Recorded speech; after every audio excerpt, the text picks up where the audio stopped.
Hi everyone. Welcome back to Easy Language Routine.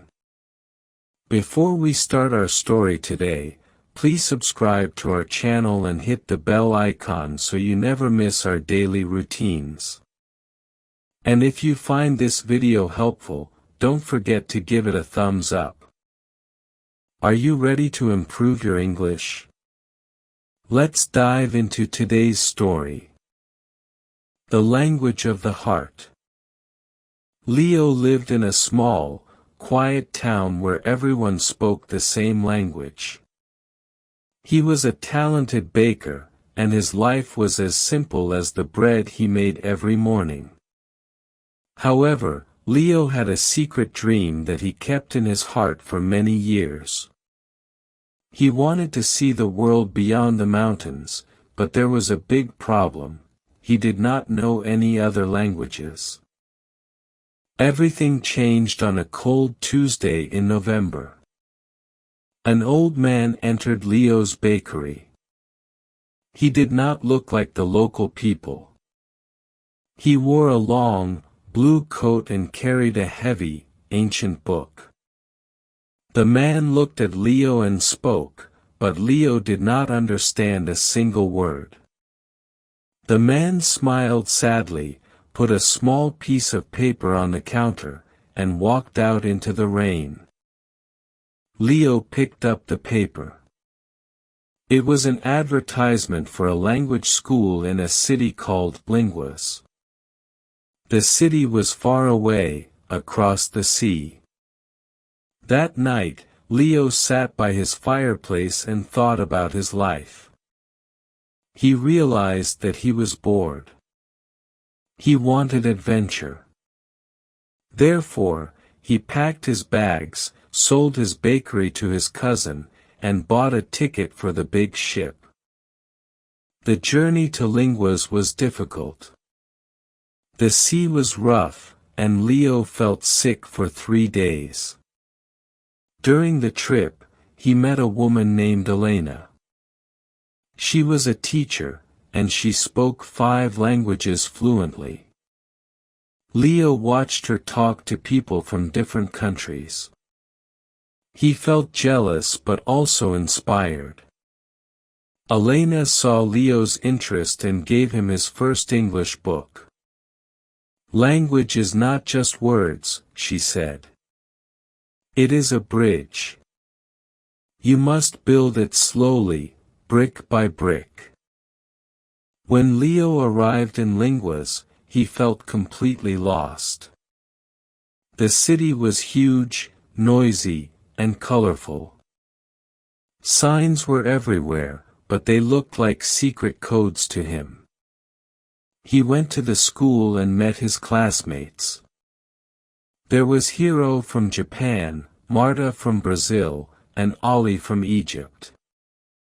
They were all different, but they shared the same goal: they wanted to communicate.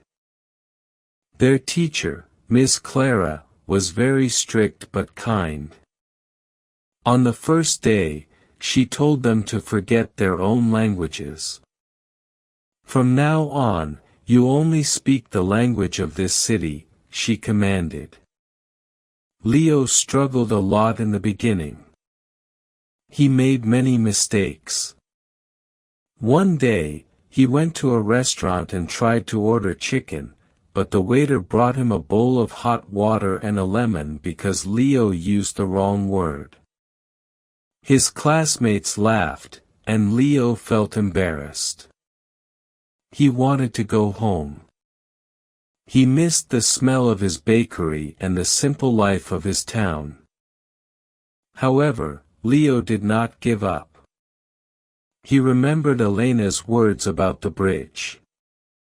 He started to study every night. He walked around the city and listened to people in the parks. He wrote new words on small cards and put them all over his room. He practiced the past simple tense by writing a diary about his childhood.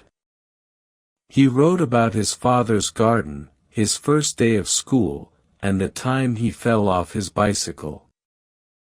Months passed. Winter turned into spring.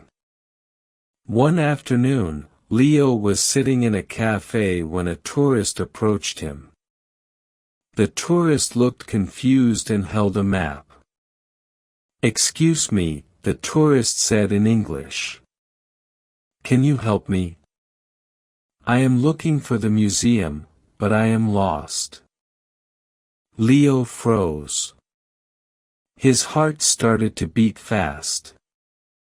He looked at the map, then he looked at the man. Suddenly, the words came to his mind like a song. "Yes, I can help you," Leo said clearly. "Go straight for 2 blocks, turn left at the fountain, and the museum is behind the big park." The tourist smiled brightly. "Thank you so much. Your English is excellent." Leo sat back in his chair and smiled. He realized that he was no longer a stranger in the city. He built his bridge. He understood that language was not a wall, it was a door. A week later, the old man in the blue coat appeared again. He was standing in front of the language school. He recognized Leo and walked toward him. This time, when the man spoke, Leo understood everything. The man told him that he was a traveler who looked for people with dreams. He gave Leo a new book, a book about the history of the whole world.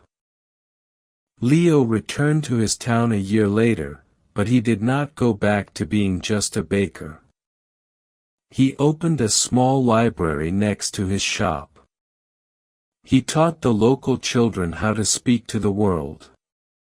He told them stories about the sea, the big city, and the friends he made.